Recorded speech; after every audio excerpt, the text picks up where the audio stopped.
everybody to our Friday here at FutureDDS. Tyler Brown here at FutureDDS. And today we're going to take you guys through our thought process when we're making our decision between residency and going straight to work. Let's go.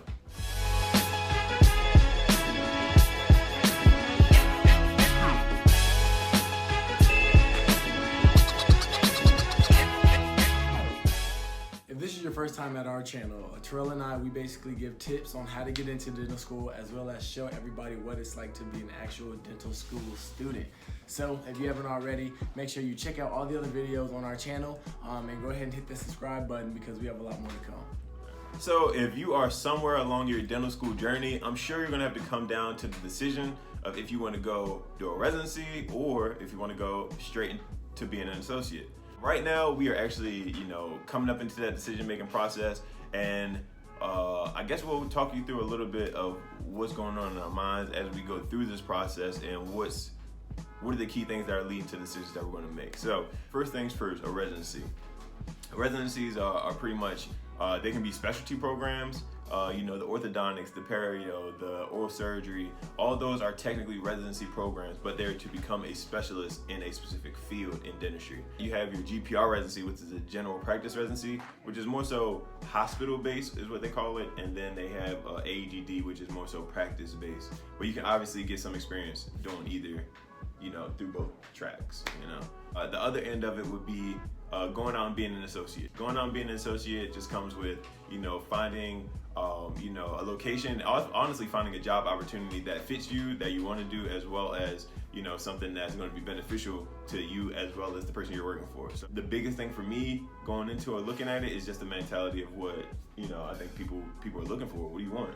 Also the times, right? Because COVID kind of switched a lot of things up. Whereas we've lost, I want to say, 4 strong months of clinic time, and it's really unfortunate. I think that, D1s and D2s who are coming in, who are taking classes online, didactic classes or whatever it may be, they're a little bit more fortunate, whereas, we can't be with our patients online. Like, we have to be in person. So the fact that we missed that opportunity and missed those months definitely has been weighing in on the decision of whether to do a residency or not. It's been a very, very difficult, decision. And granted, we're still making it till this day. I think a lot of worry comes with the fact of will we receive mentorship working, or the same amount of mentorship working that we will doing a residency. And so, it's interesting, and I feel like if you do your due diligence, which I plan to do in choosing the practice that I'm going to work in, I think that I will be able to gain that mentorship and a lot of other resources, right? So, and this is just my thought process. Who knows yet? I don't know.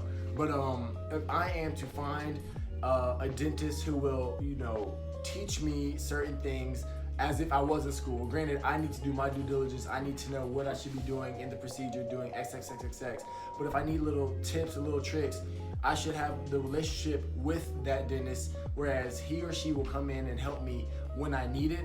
And on top of that, doing extra things outside of work. I think that the first 2 years coming out of school, actually not even that, the first 5 years out of school will be the most important years of our career, right? Just as far as how much we learn. Formative years. Exactly.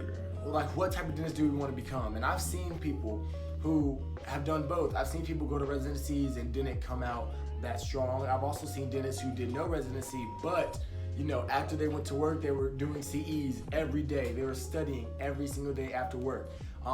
And that's the type of commitment that I'm willing to make, just because I do want to, really get out into the real world and learn that way. So, granted, still making the decision, but I think that if somebody's a hard worker and they're willing to do the extra work and really educate themselves and ask the right questions and continue to network and things of that nature, I think that can sustain me and help me become the clinician that I want to be in the future. So we'll see. Granted, still doing research, but that's kind of the way I'm leaning towards right now.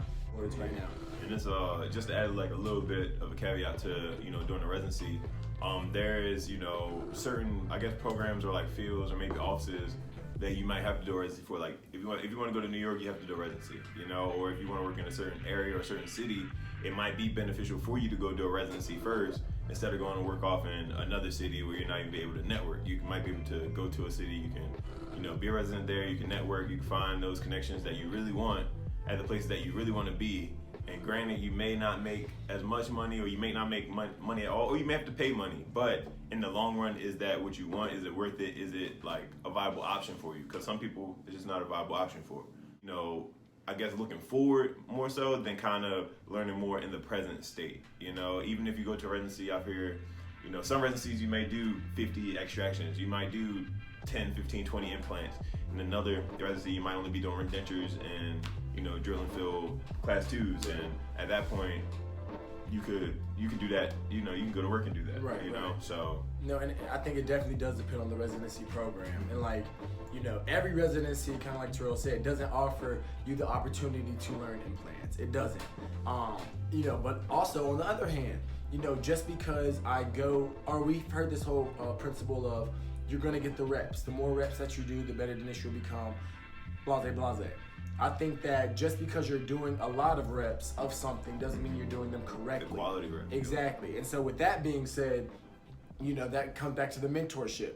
I need somebody to not supervise my work by any means, but if they see that I could be doing something better, they can coach me so that when I'm doing 100 class 2s, I know I'm doing them correctly and I'm going to become a better clinician. Or God forbid, something does happen, you have a safety net. Right. And that's something you have to talk about. That's something you have to discuss. And you have that conversation with the dentist who's working or leading that practice. Some people are able to or feel ready to just go out and be the head dentist at whatever clinic, wherever. That's definitely not what I'm looking for. I'm not looking to be the head, coming out of school or even 3 months out of school. I'm not ready for that. And I know that. I think another major thing within this entire process is remaining humble, and knowing, granted they always say you don't know what you don't know, but I know what I don't know right now, being self-aware. And because I know that I don't know these things, I can, start to seek the knowledge, seek the mentorship, and do things of that nature, talk to dentists on the phone. And, it might even get to a situation where if I'm working 5 days a week, if I'm cool with another dentist, 50 miles away, if he's open on a Saturday, I might drive to his office on Saturday and just watch him do the procedure, whatever it may be. These are just, perfect case scenarios. But I think that, and what I've learned throughout these years within dental school, everything, even within life, is what you make it. And if you want a certain opportunity, you can create that opportunity. If you want a certain situation, you can create that certain situation. You just have to know what it is, know what you want to, and do your due diligence and execute on it. So, I think most of my teachers recommend doing a residency. They do. I think that because we're in this COVID situation there's almost like a why not type of mentality from them. And it's funny because everybody who has gone to residency has pretty much liked their residency. I think I might have heard of a couple of people who said that they were left or just didn't like it. Yeah, they said they were not wasting their time, but they were kind of doing very, very service level things, so they didn't enjoy it as much. Fifth year dental school versus actually learning more. Yeah, things like that. Exactly. But for the majority of people that I know, they do enjoy their program, and it seems like the program directors are very passionate about teaching the future of dentistry, higher level procedures and things of that nature. Because at that point, at the point where we would be starting any type of residency, we would technically be competent. We know what's going on versus technically a doctor. Right. Honestly, I mean, we are honestly. But besides them holding our hands with little things that they would have back in dental school, we kind of were up to speed to a certain extent. So they feel like they can teach us more. So, and on that end, if you like that type of teaching or learning, by all means, and there are some amazing residencies, bro. Yep. I know there's one in San Antonio that everybody always talks about. One in New Jersey that's really good. Yeah, there's one in Newark that's amazing. Yep. So there are a lot, and there's a lot that are in New York. That's what when I was doing my research, I saw a lot in New York. So if you want to live that New York lifestyle for a year, you can go do residency there. And if you want to practice in New York, you have to do a residency. Or even thinking about wanting to practice in New York, you just have to do go residency. Do the residency. Yeah. So no, I think it's like I said, very, very relative to your situation. And granted, it's still November, and we're still kind of deciding on what it is we want to do. And the great thing about residencies is they have this thing called post-match? Yeah, post-match. Post-match. And so it's kind of the situation whereas you're not really sure what you want to do, but everybody kind of interviews and they see what residency programs they want to go to, they get accepted or not. But then if the residency programs still have any more slots available or whatever it may be, you may be able to come in and snag one of those spots after the whole process, after your job search doesn't go the way you want it to or whatever it may be. So the opportunity for residencies is still open. And I mean, I think a lot of the deadlines are due like December 1st. Yeah, a lot of them are like, I mean, a lot of them are passed for match. For post-match, I think it's like December or even into the spring for a lot of them. But yeah, it really just depends on if that's something you want to do or you're motivated to do. Obviously, I guess it's not obvious, but some of the better residencies, again, are match residencies. So, the ones that most people are like highly acclaimed, they're already going to be super competitive. And now because of COVID, they're going to be even more competitive. So thinking of or trying to strive for that post-match just wouldn't be realistic, but there is an opportunity. There are opportunities for you to get experience, some sort of experience out there. One of the biggest positives I see as a take-home for residencies is how structured the programs are. Once you get out of dental school, you're kind of at the whim of, again, like your personal decisions as well as what's available to you. So, if you happen to get into a job where you're working, like Tyler said, 5-6 days a week, being realistic, you're going to have to find time to go do CE courses. 100%. You know what I mean? Whereas though residency, you're kind of doing the clinical things built around the CEs that you're learning. So especially in the AEGD. Yeah, especially in the AEGD because it's like more practice based. Then on top of that, you have the advantages and I guess a lot of residencies don't necessarily like it or advertise it, but you can moonlight. And moonlighting is something where you can work at a practice, especially if you're in a city that you like.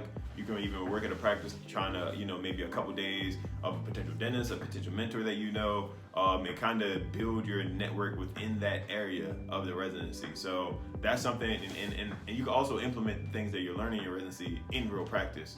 So you can also be increasing your productivity, different things like that. So I think that may be that if I were to do a residency, I feel like that would be my ideal situation where I'm doing a residency as well as getting the real in-office practice, and being able to really feel a little bit more on my own, and with having that safety net behind me. So, just taking a little bit more initiative, maybe trying a few more things on my own, knowing that you have that backup. Right. Right. And it is important. It is important. But yeah, we are speaking as fourth year students who have not gone through this process at all, so take everything that we say with a grain of salt. This is not like the typical FutureDDS video where, we're telling you things that we've been through, because we haven't. And, there are a lot more people who have actually gone through this process, who talk about this process. So we have one of our mentors, Dr. Darwin Speaks. Go look at his YouTube channel. He has a lot of different interviews speaking with GPR residents and AGD residents, and I think he led a residency himself, and so he's a huge advocate for residency. So check out people like his channel and really do your research like we're continuing doing our own. And like I said, I think that I think the ideal situation is to find a direct mentor in an office that we can look up to, we can learn from, we can, really be with. But with regards to learning clinical skills and things of that nature. And if that doesn't work out, if something ideal doesn't fall into our laps or, we find it, whatever it may be, a residency will be a much better option, for sure. So for us, so just keep that in mind, y'all. Like I said, do your research and of course stay tuned for our journey, because we will definitely be keeping you all updated on what we have going on, especially with regards to where we're gonna go, what we're gonna do, as we find out, because we don't know. Yeah. Primarily, Tyler and I are talking about AGDs or GPRs, but there's a whole other world out there of people really wanting to go into specialties and the whole process behind that. So if that's something that that you want to do and you're watching this, make sure that you're talking to somebody in that program, somebody in that department, and figure out exactly what you need to do early on. Like freshman year, first year dental student, like start going to SIS, start really doing good in those courses, because it's a lot different trying to apply to a general practice residency or learning more general information about dentistry in a higher field like an AGD or GPR versus a perio specialty or a oral surgery specialty or a ortho specialty. Like, it's a lot different. The programs are a lot different. The locations are a lot different. The whole process is a bit different. We have some videos coming up too. Oh yeah. Later on. We do have a few specialty videos. So if you guys are interested in specialties, we have a few videos dropping for that. Definitely stay tuned, tap into that. We have a few videos already posted about ortho, peds, as well as oral surgery. So tap into those videos. We'll probably link them in the bottom. But yeah, if you guys have any advice for us, if you guys have, any type of mindset or any type of thoughts about what you're going through as well when you're deciding if you want to do a residency or go straight into working, please add that to the comments. Please, send us a DM. We love to have a conversation about it, because honestly, like we said, we're going through right now, and any insight or any type of conversation, just even having us think from a different perspective would be awesome. Well welcome. So that's gonna be it. If you haven't already, make sure you hit that like button, the subscribe button, and the notification bell down below, so you know whenever we post up new content. And if you haven't already, head over to Instagram, follow us at _FutureDDS. Send us a DM if you have any questions. We'll get back to you. All right, now, y'all go.